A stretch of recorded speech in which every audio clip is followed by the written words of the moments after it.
اعوذ باللہ من الشیطان الرجیم بسم اللہ الرحمن الرحیم الحمد للہ رب العالمین والصلاة والسلام علی النبی و آلہ۔ قرآن اور ہمارے عقائد کے عنوان سے معاد کے سلسلے میں گفتگو ہو رہی تھی، اس میں آج موت کے حوالے سے بعض باتیں بیان ہوں گی کہ اولاً موت ختم ہو جانا نہیں ہے، موت کا مطلب مٹ جانا نہیں ہوتا ہے۔ انسان کو موت آئی ہے یعنی بالکل ہی مٹ گیا ہے ایسا نہیں ہے، بلکہ موت کا مطلب ہے کہ جگہ بدلی ہے۔ اسی لیے موت کے لیے ایک لفظ ہے انتقال، یعنی منتقل ہو جانا، ایک جگہ سے دوسری جگہ چلے جانا۔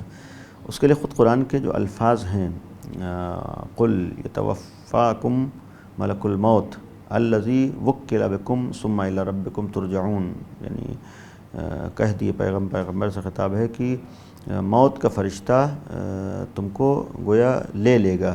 یتوفاکم کا لفظ یہاں پر استعمال ہے، تمہیں گویا وفا کرے گا، لے لے گا۔ وکل بکم جو تمہارے اوپر موکل ہے، معین ہے۔ ثم الی ربکم ترجعون، پھر تم اپنے پروردگار کی طرف پلٹو گے۔ یہ خود ایک صراحت کے ساتھ ہے۔ تو یہاں پر توفا کا لفظ استعمال ہوا ہے، اور توفا کے معنی ہوتے ہیں کہ ایک چیز کو مکمل طور پر اپنے اختیار میں لے لینا، یعنی مثلا اگر مالک نے کسی چیز کو کہیں پر رکھا ہے اور اسے اپنے اختیار میں لے لے تو یہاں پر توفا کا لفظ استعمال کیا جاتا ہے۔ یعنی اس کا ایک تعبیر یا مفہوم یہ ہو سکتا ہے کہ اللہ فرشتے کے ذریعے سے ایک انسان کو اپنے اختیار میں مکمل طور پر، دنیا میں بھی اختیار میں ہے لیکن ایک خاص معنی میں اسے لے لیتا ہے۔ تو اب یہاں پر جب ایک چیز کو لے لینا تو اس کا مطلب یہ نہیں ہے کہ سامنے والی چیز ختم ہو گئی ہے یا سامنے والی چیز مٹ گئی ہے۔ لہذا اسی لیے کہ موت نابودی نہیں ہے، بلکہ ایک عالم سے ایک جگہ سے دوسری جگہ انسان کا پہنچنا ہے۔ اور اگر ہم غور کریں کہ انسان دو چیزوں کا مجموعہ ہے، ایک اس کے جسم ہے اور ایک اس کی روح ہے، جس کو من سے بھی تعبیر کرتے ہیں، ہم، انا، یہ ساری تعبیرات جہاں پر آتی ہیں، یہ انسان کا ختم نہیں ہوتا ہے، یہ انسان کا مٹ نہیں جاتا ہے۔ انسان مرنے کے بعد بھی، اور اسی کو ہم یہ بھی کہہ سکتے ہیں روح سے تعبیر کریں کہ چونکہ انسان دو چیزوں کا مجموعہ ہے، ایک جسم ہے اور ایک روح ہے۔ بظاہر جسم خاک میں ملتا ہے اور جسم جو ہے سڑگل بھی جاتا ہے بعض افراد کا، لیکن روح ہے یہ باقی رہتی ہے، صرف جسم سے جدا ہو جاتی ہے۔ اور جب یہ روح باقی رہتی ہے تو یہ گویا ایک طرح کا خود انسان باقی ہے اس روح کی شکل میں۔ جب روح کی شکل میں انسان باقی ہے تو یہاں موت کا مطلب پھر ایک نابود ہو جانا یا مٹ جانا نہیں کہا جا سکتا ہے۔ اور اسی لیے یہی جو موت کے لیے توفا کا لفظ استعمال ہوا ہے، یہی سونے کے لیے بھی استعمال ہوا ہے۔ یعنی سونے کی حالت میں جب انسان سوتا ہے تو پھر سوتے میں بھی ایک طریقے کے اپنے اختیار میں نہیں رہتا ہے، یعنی ایک منزل انسان کے لیے آتی ہے، جیسا خود قرآن ہی میں ہے، سورہ مبارکہ انعام کی آیت نمبر 60 میں ہے، وَهُوَ الَّذِي يَتَوَفَّاكُمْ بِاللَّيْلِ، وہ خدا جو تمہیں توفی کرتا ہے رات میں، یعنی وہی جو نیند کو غالب کرتا ہے اور تم سو جاتے ہو۔ تو جب انسان سو جاتا ہے تو یہ بھی ایک طریقے کا موت سے تعبیر ہے۔ اسی لیے روایت میں ہے کہ انسان کا روزانہ سونا یہ بھی ایک طرح کی موت ہے کہ اس منزل سے انسان گزرتا ہے۔ وَيَعْلَمُ مَا جَرَحْتُمْ بِالنَّهَارِ ثُمَّ يَبْعَثُكُمْ فِيهِ لِيُقْضَىٰ أَجَلٌ مُّسَمًّى، اس کے بعد کی آیت ہے۔ یا اسی طریقے سے اللہ یتوفی الانفس حین موتها، موت کے وقت انسان کے نفس کو اللہ گویا لیتا ہے اپنے اختیار میں۔ جب اختیار میں لے رہا ہے تو اسی لیے الینا ترجعون کا لفظ آتا ہے کہ تم اللہ کے پاس پلٹ رہے ہو، اللہ کی بارگاہ میں حاضر ہو رہے ہو۔ جب انسان پلٹ رہا ہے، حاضر ہو رہا ہے تو ختم نہیں ہے۔ یا اسی طریقے سے پانچویں امام کی ایک روایت ہے، وَالنَّوْمُ الَّذِي يَأْتِيكُمْ فِي كُلِّ لَيْلَةٍ، یہ رات، یہ نیند ہے جو ہر رات تمہارے پاس آتی ہے، اور إِلَّا أَنَّهُ طَوِيلٌ مُدَّتُهُ، یعنی موت کے سلسلے میں امام نے فرمایا ہے کہ یہ جو روزانہ تمہیں موت، یہ نیند آتی ہے، یہ بھی ایک طرح کی موت ہے، لیکن وہ موت جسے تم لوگ موت کہتے ہو، اس میں صرف طولانی مرحلہ ہوتا ہے، طولانی وقفہ ہوتا ہے۔ دنیا کے سونے میں اس میں ایک کم مدت ہوتی ہے، کم وقت ہوتا ہے، کم مرحلہ ہوتا ہے، کچھ گھنٹے کی بات ہوتی ہے، اور وہ ایک طولانی مرحلہ ہے جس سے انسان گزرتا ہے۔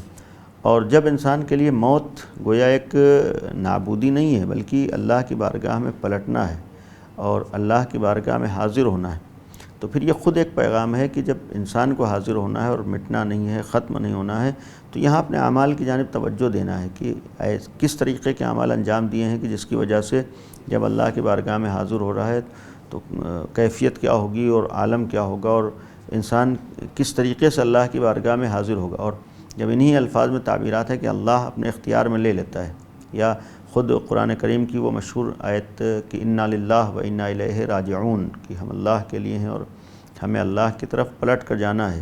اس کے لیے ہے کہ انا للہ، یعنی جتنی بھی کائنات میں چیزیں ہیں سب اللہ کی ملکیت ہیں، سب کا مالک اللہ ہے۔ و الیہ راجعون، اور ہر ایک کو اپنے مالک کے پاس واپس ہونا ہے، ہر ایک کو اپنے مالک کے پاس پلٹنا ہے۔ تو پہلی چیز یہ ذہن سے نکلے کہ اولاً موت یعنی اصل میں ایک جگہ سے اس دنیا سے اس دنیا میں پہنچنا ہے، مالک کی بارگاہ میں حاضر ہونا ہے، یعنی ختم ہونا نہیں ہے، مٹنا نہیں ہے۔ دوسری طرف یہ ہے کہ جب مالک کی بارگاہ میں حاضر ہونا ہے تو ہر جانے والے کو یہ سوچنا ہے کہ ہم اپنے مالک کی بارگاہ میں حاضر ہونے کے لیے کیا لے کر جا رہے ہیں، ہمارے پاس کیا ہے، ہم نے کن چیزوں کو ذخیرہ کیا ہے، ہم نے کن چیزوں کو مہیا کیا ہے، ہمارا زاد سفر کیا ہے، ہمارا زاد راہ کیا ہے۔ گویا اگر موت کی حقیقت کا علم ہو جائے تو انسان اپنے اعمال کی طرف توجہ دے لیتا ہے، یا اپنے اعمال کی طرف توجہ زیادہ زیادہ دے سکتا ہے، اور دینا بھی چاہیے کہ جب اس منزل سے گزرنا ہے اور موت ہم کو بھی آنا ہے تو پھر انسان واقعاً اپنے اعمال کی جانب توجہ دے کر اپنے کو صحیح کر سکتا ہے۔ اور واقعاً دیکھیں تو آج بہت سے افراد کی برائیوں کی وجہ اور برائیوں میں ملوث رہنے کی وجہ، گناہوں کی وجہ، ظلم کی وجہ، یا کمزوروں کو دبانے کی ایک وجہ ہوتی ہے کہ انسان اپنی موت کو بھول جاتا ہے، یعنی انسان اس بات سے غافل ہو جاتا ہے کہ ہم کو بھی مرنا ہے، ہم کو بھی ایک دن جانا ہے۔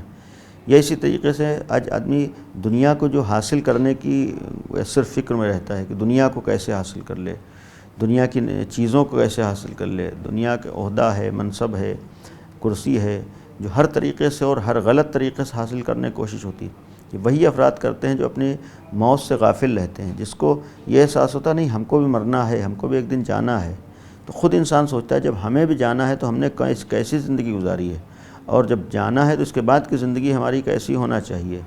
اور جب یہی احساس ہو جائے تو پھر یہ توجہ دے گا ہم کیا کر رہے ہیں، ہمارے اعمال کیا ہیں، ہمارا کردار کیا ہے، ہمارا گویا فعل کیا ہے، ہم نے کن باریکیوں کو جانب توجہ دیا۔ تو ایک فائدہ یہ بھی ہوتا ہے کہ موت کی طرف توجہ کا، موت کے سلسلے میں یقین ہو جانے کا، کہ انسان اپنے اعمال کو بھی صحیح کر سکتا ہے، اعمال کی جانب توجہ دے سکتا ہے۔ تو ایک منزل ہوئی موت کے حوالے۔ دوسری چیز یہ ہے کہ خود نیک لوگوں کے لیے کہ اگر انہیں امتحانات سے گزرنا پڑے، اگر انہیں سختیوں سے گزرنا پڑے، اگر حق کے لیے ان کے سامنے دشواری آئیں، تو ان کے لیے یہ پیغام ہوتا ہے کہ یہ دنیا ہی سب کچھ نہیں، بلکہ اس کے بعد بھی ایک موت کی منزل ہے، کہ موت کے بعد بھی دوسری دنیا ہے۔ جب موت کی منزل ہے تو پھر کتنے دن انسان ان امتحانات سے گویا جوجھے گا؟ نہیں، ایک دن اس مرحلہ ختم ہو جانا، ایک دن اس منزل سے گزر جانا۔ پھر جب اس منزل سے گزر کے جانا ختم ہو جانا ہے تو اس کے بعد کی جو ہمیشہ کی زندگی ہے وہ تو ہے، باقی ہے۔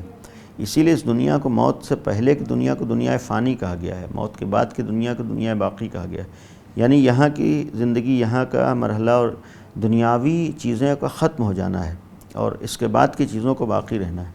اور یہ دونوں کے درمیان جو چیز واسطہ بن رہی ہے، ذریعہ بن رہی ہے، وہ موت ہے۔ تو جب موت ہے، اسی لیے بعض روایات میں موت کو پل سے بھی تعبیر کیا گیا ہے، یعنی اس دنیا سے اس دنیا میں پہنچانے والی شے، اس دنیا سے اس دنیا میں جانے کا جو چیز ذریعہ بن رہی ہے وہ ہے موت۔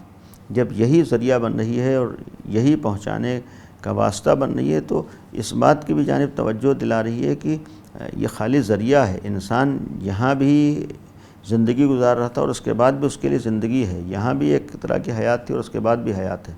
لیکن جب حیات ہے تو کیسی حیات انسان کو چاہیے، کیسا انسان کو زندگی مطلوب ہے، اور کیسی زندگی پسند ہے موت کے بعد کی۔ اور اگر موت کے بعد کی زندگی کے بارے میں یہ توجہ ہو جائے کیسی زندگی پسند ہے، تو پھر یہاں کی زندگی پہ توجہ ہوگی کہ یہاں پر ہم نے کون سے کام کیے ہیں اور کن افعال کو انجام دیا ہے۔ تو یہ بھی موت کا ایک عقیدہ انسان کو اس کے اعمال کی جانب توجہ دلاتا ہے اور انسان کو اللہ کی جانب لے جاتا ہے۔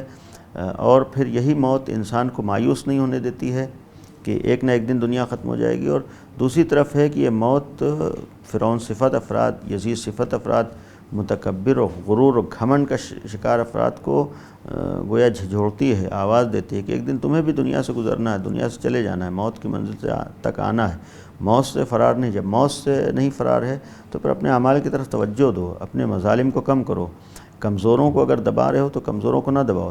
سب سے بڑی طاقت خدا کی طاقت ہے. آج معمولی سے کرسی یہ طاقت نہیں ہوتی ہے، معمولی سا عہدہ یہ طاقت نہیں ہوتی ہے. اس کے مقابلے میں اللہ کی قدرت طاقت کے بارے میں آدمی سوچے، غور کرے.